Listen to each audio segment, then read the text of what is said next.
35 ஆண்டுகளாக பல டாக்டர்களை உருவாக்கிய பிரகாஷ் இன்ஸ்டிடியூட்டின் நீட் ரிப்பீட்டர்ஸ் கோர்ஸ், டே ஸ்காலர்ஸ் மற்றும் ரெசிடென்ஷியல் புரோகிராம். உங்கள் வெற்றியை உறுதி செய்யுங்கள்.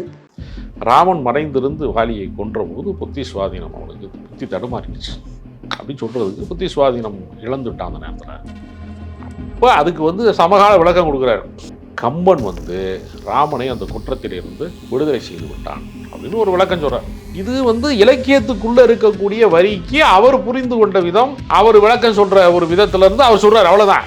இது தாண்டா சாக்கு நமக்கு கிடைச்சிச்சுரா. பிஜேபியை வளர்க்க நமக்கு ஏற்கனவே துப்பு இல்லாமல் திடீரும் தெரு தெருவா நம்மளை எவனும் திரும்பி பார்க்க மாட்டேங்கிறான். எடப்பாடியை மிரட்டி சுந்தரா டிராவல்ஸில் ஏற்றி விட்டோம்.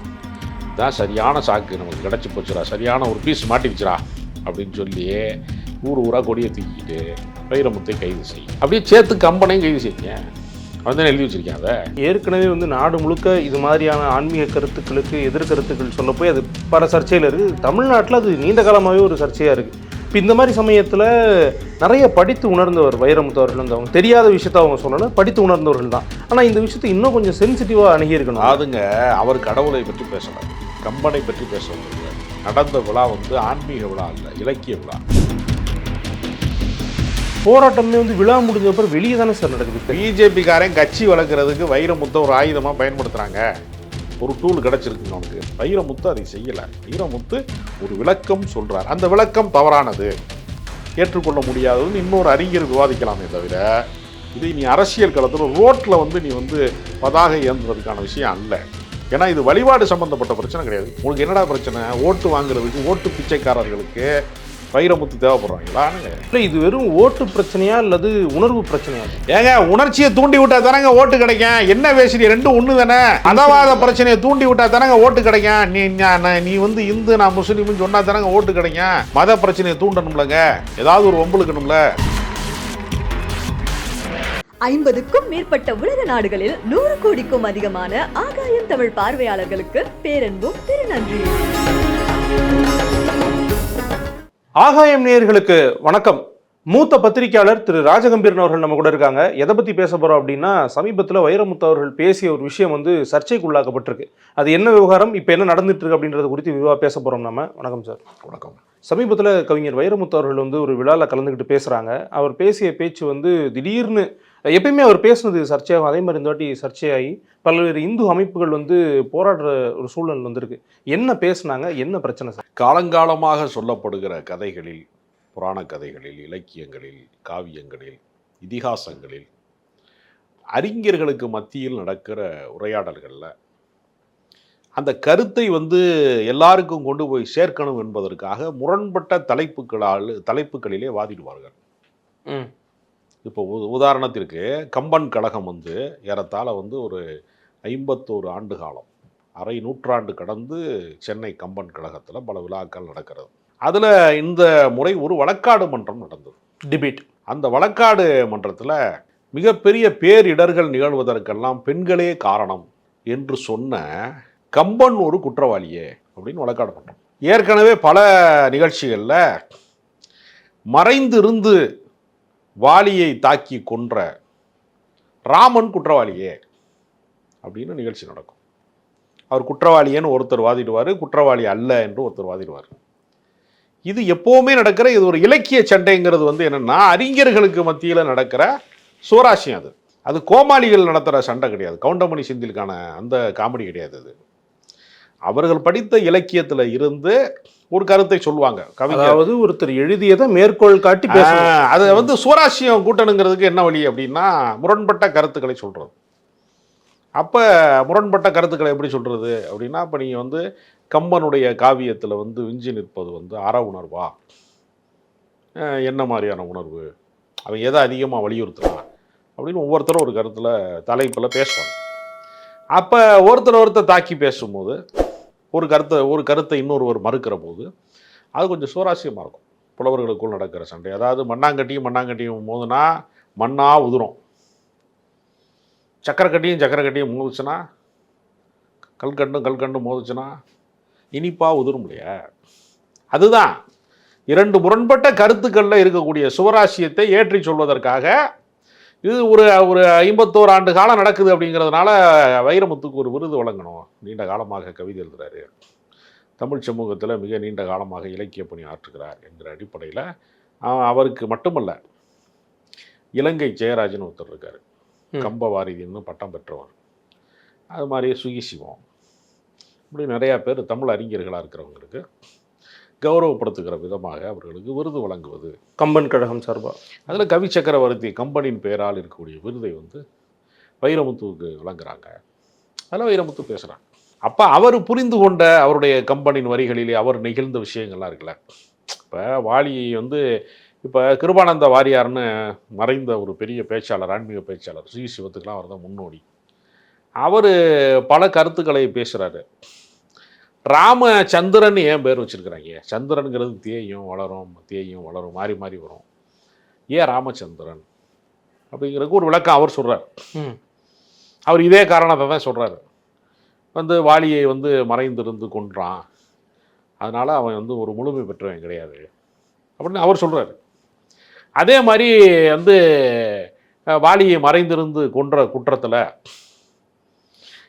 இவனுக்கு வந்து ஏன் அப்படி நடந்துக்கிட்டான் அந்த நேரத்தில் அப்படிங்கிறதுக்கு, ராமன் கதாபாத்திரம் ஏன் அப்படி நடந்து கொண்டது என்கிறதுக்கு, மனைவியை பிரிந்து ஒரு சோகத்தில் இருக்கும்போது மனம் வந்து சமநிலையில் இல்லை, மனம் பிறழ்ந்து விடும். சில நேரம் நம்ம அதிகமான துக்கத்தில், அதிகமான துயரத்தில், ஏமாற்றத்தில், துரோகத்தில் மனிதனுடைய மனம் துவண்டு விழும் இல்லையா?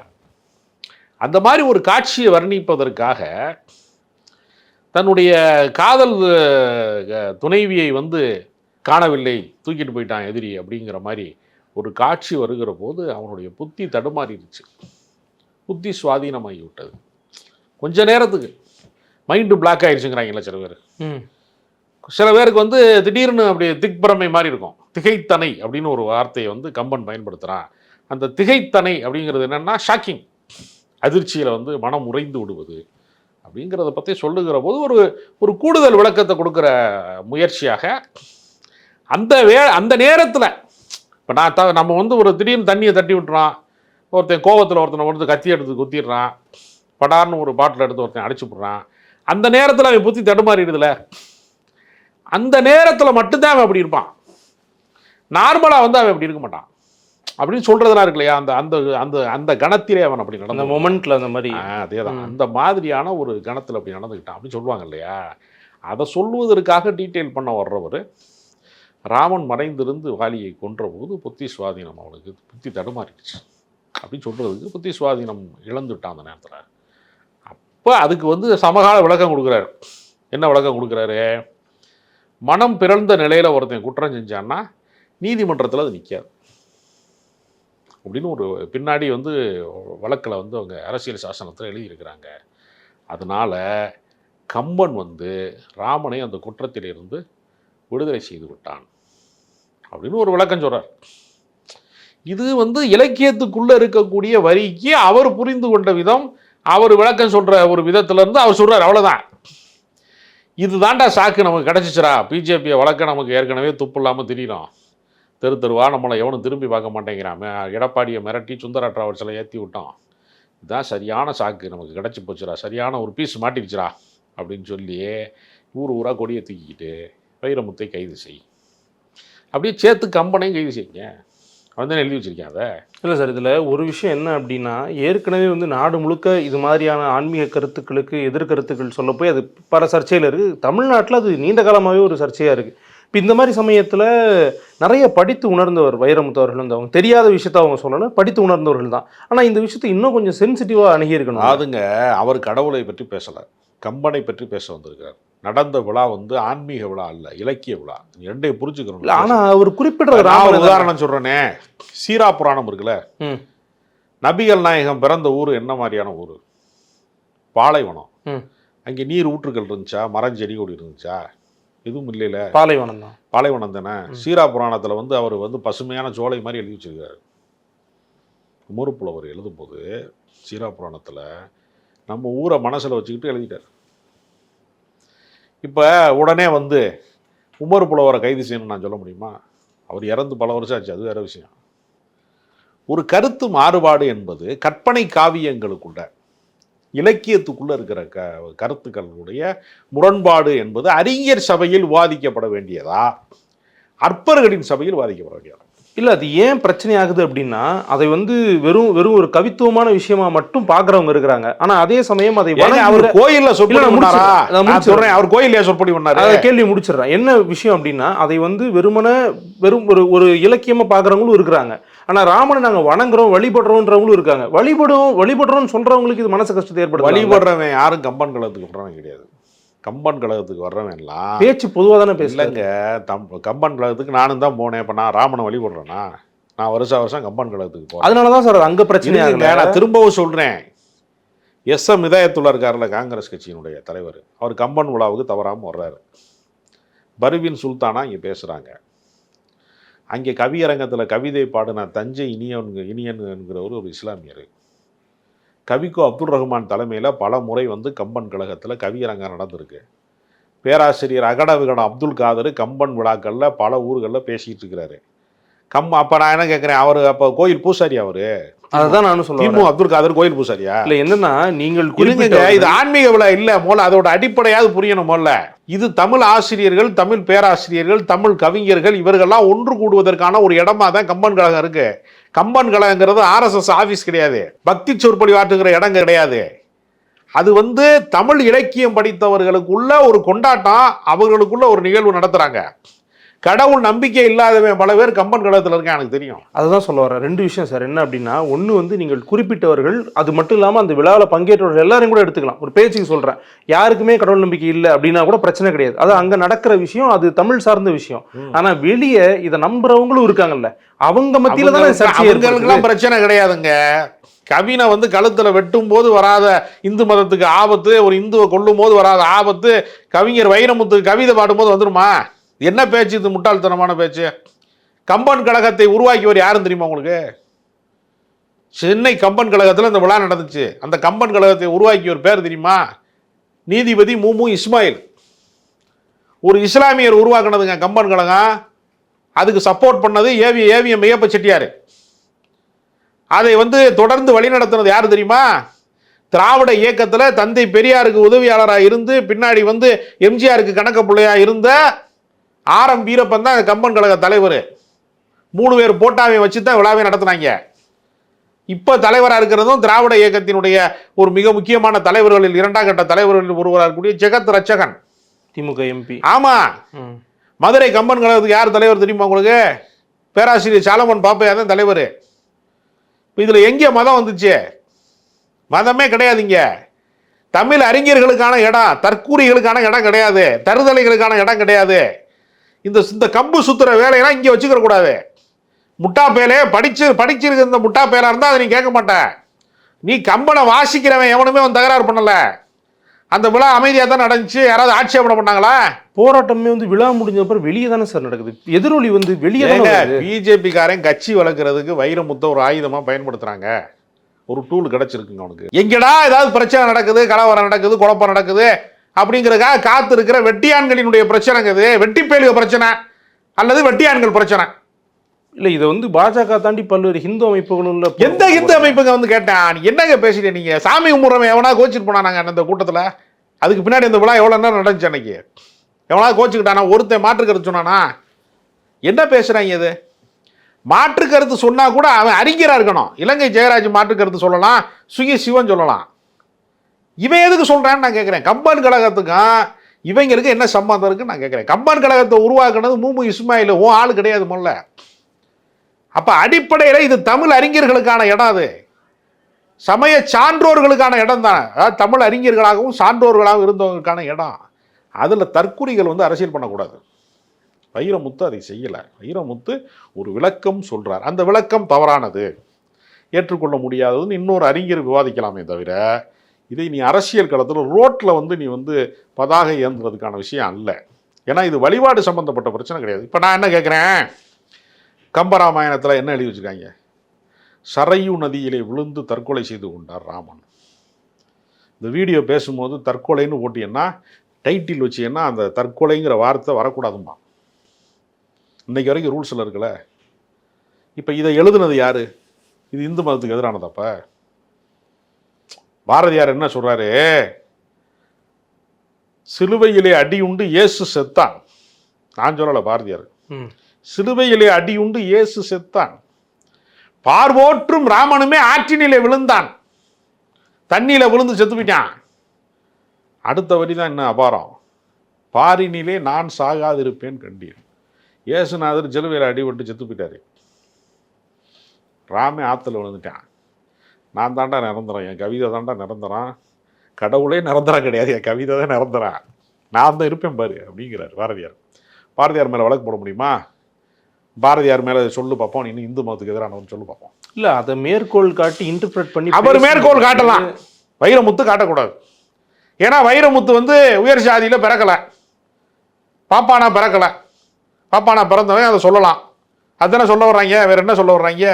இந்துக்கள் மனம் புண்படுது, ஊர் வேற சேரி வேற இருக்கும்போது புண்படாது, சாதியாக வந்து மனிதர்களை பிரித்தாளும் போதெல்லாம் உனக்கு இந்துக்கள் மனம் புண்படாது, எங்கேயெல்லாம் உன் மனசு புண்படாது. ஆணவ கொலை நடக்கும்போது ஒரு இஸ்லாமியனை போய் வெட்டுனேன் கவினை, ஒரு இந்து இன்னொரு இந்துவை தானங்க வெட்டுறேன், அது தானங்க ஆணவ கொலை.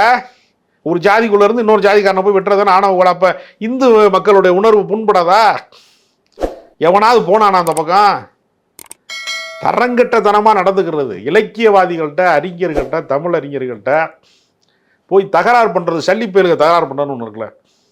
ஆண்டாள் பிரச்சனை இதே தான் பண்ணாங்க. ஆண்டாள் பிரச்சனையில் அவர் என்ன சொன்னார், பல அறிஞர்களினுடைய மேற்கோளில் ஆண்டாள் என்ற ஒரு கதாபாத்திரம் இருக்க முடியாது.